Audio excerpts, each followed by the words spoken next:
Right. This stuff does get really confusing. So, in order to establish this common language and define some terms, we're going to talk first about endurance training in general. We're going to talk about how periodization fits into endurance training. Periodization, not to be confused with polarization. And then after we talk about periodization, we're going to talk about training intensity distribution. And we'll kind of lay out how all of these things relate to one another, and that will help frame our conversation around polarized training. So let's get started with just a really basic definition of endurance training. We can boil this down to a very simple equation, which really is just stress and rest equals adaptation. That's it. You can also say this as overload plus recovery leads to supercompensation.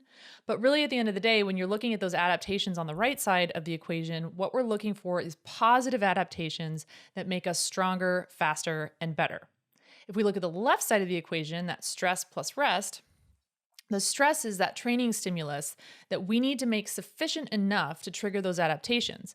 And it needs to be sufficient in terms of magnitude, but the other thing that's important about stress sometimes can be also novelty. So we are ever adapting systems, right? We talk about this all the time. And if there's one thing that's really clear in the scientific literature, it's that biological systems are highly adaptive. And so in order to trigger those adaptations, you need to have a sufficient magnitude of stress and also sometimes novelty. And then, of course, the rest component of that equation is really, really important too. And that's just that we need to have sufficient rest relative to that stress in order to make sure that the adaptations remain positive. And now a key point too, looking at TrainerRoad, is we look for specific adaptations based on your goal type. And this is usually over a base build specialty cycle, where I'll give you an example. If you are doing a criterium, that's going to be a different adaptations that we're looking for than if you were doing a 40K time trial. That's just something to put in context as we get into more in the studies and too about what kind of outcome we're looking for. And there's not just one specific outcome in general that you want all cyclists to have. Right. Yeah, exactly. So we've established endurance training. So within endurance training, we can kind of zoom in on that left side of the equation, if you will. But within endurance training is this concept of periodization, which is really how you organize and time the distribution of your stress and recovery. So this takes on, we've talked about adaptation on the right side. We're looking at that left side. Organizing the timing and distribution of stress and recovery is known as periodization. And the goal of periodization is really just to increase the odds of your success in meeting your goals. So let's say that you have a big goal event. Well, periodization would be organizing the stress and rest in your training plan so that we time your peak capacity and form to coincide with that goal event. Maybe your goal is just to increase fitness over time. Well, then we would want to periodize your training plan so that you can sustainably and healthfully increase fitness over time.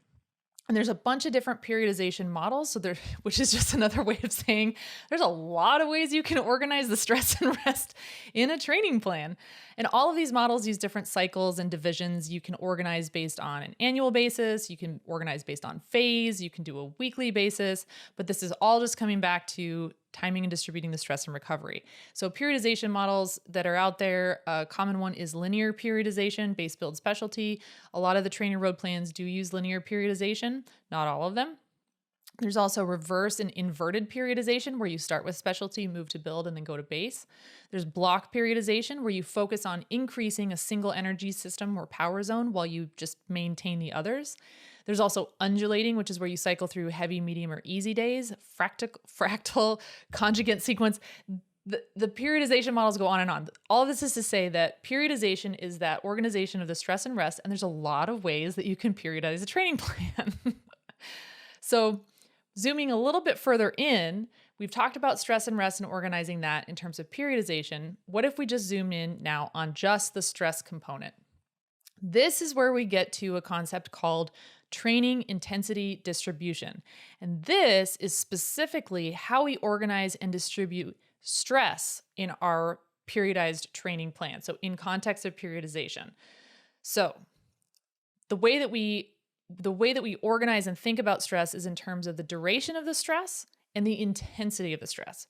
And that's pretty straightforward. The duration is obviously how much time are you spending in a stressed state, and then the intensity is how stressed are you. So we can measure intensity.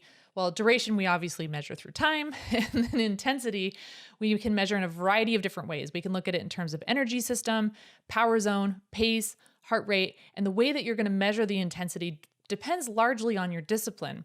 But in cycling, we use power zones to measure the intensity level. Now, this is a really important point to understand, and this gets really confused, especially in conversations about polarized training. A training intensity distribution is not the same thing as a power zone. So a power zone is how we measure intensity. A training intensity distribution is how we organize intensity and duration to accomplish the stress component of the endurance training equation. So power zone, how we measure intensity. Training intensity distribution, how we organize intensity and duration.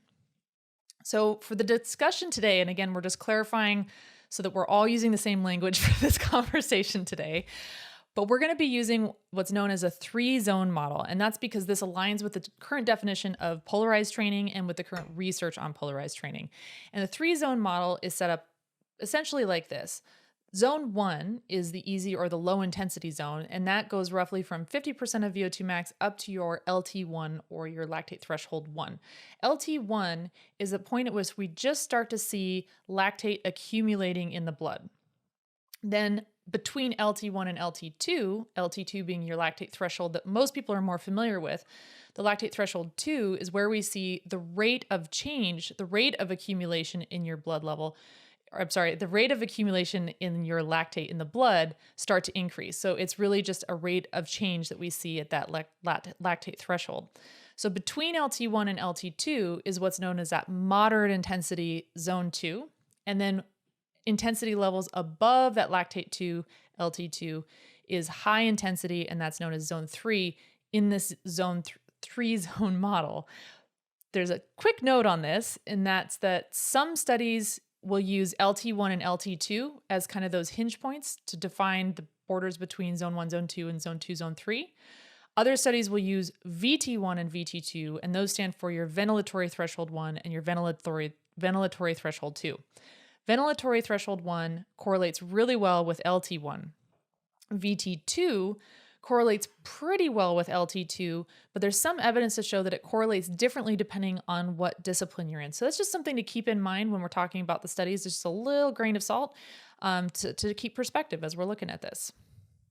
So that based on power, this is how Dr. Seiler has described it on podcast, is that Z3 is FTP and above. So 100% of FTP and above. Z2 is anywhere between 80% and 99. And then Z1 is between 50 and 79. And now it's important to note, this is it's a window, not a switch. Mm-hmm. So I don't think there's a specific, I'm at 99, now I'm at 100, and it's a completely different training outcome. It's probably similar, but not that. And we did these these LT tests and the VT tests, the ventilatory, I can never say that word, ventilatory threshold. That's like my kryptonite. Okay, I got it at the same time. But what we saw was for Chad and I, that 2 millimoles, that's where our endurance pace was around, I believe, 220 years ago. And then at our threshold, I think it was like 270, 275. And that's where it was at 4 millimoles, and then it started to go up really fast. Now, that is kind of the average with people, but we saw that John had very weird lactate tests where he was at like 18. We're going to call John an outlier in that. But the ventilatory thresholds describe those. That's when you're normal breathing, and you're in a workout. If you pay attention, you'll see this. It's the first step where you start to breathe like at a faster rate. And then at VT2, that's when you're doing like a pretty hard workout, and it is the, you probably have all experienced this before. That's what that is. And this That's is where a you side can't note, have a conversation anymore. Yeah, right. You can kind of do it at VT, above VT1. And this is where people half wheel you and talk to you, right? When you're in VT1, because they can know you can kind of talk, but it's kind of hard. So if you're Polar, Garmin, or Wahoo and you're listening to this, what I want you to do is built into your heart rate monitors, a strain gauge, not a strain gauge, I forget what it's called, but it can tell, I want you to calculate when your chest is moving to try to then pinpoint these VT1 and VT2, and we can tie it back to power data. And this could then be fed into adaptive training and try to see what correlations we can have in the system. I mean, I'm a data geek, but I would easily pay $100 extra for probably like $1 sensor in there in order to have that happen. And I know. So anyways, side note, Amber, let's move on. We get excited about this stuff if you can't tell. Okay, so we've established Endurance training, stress plus rest is adaptation.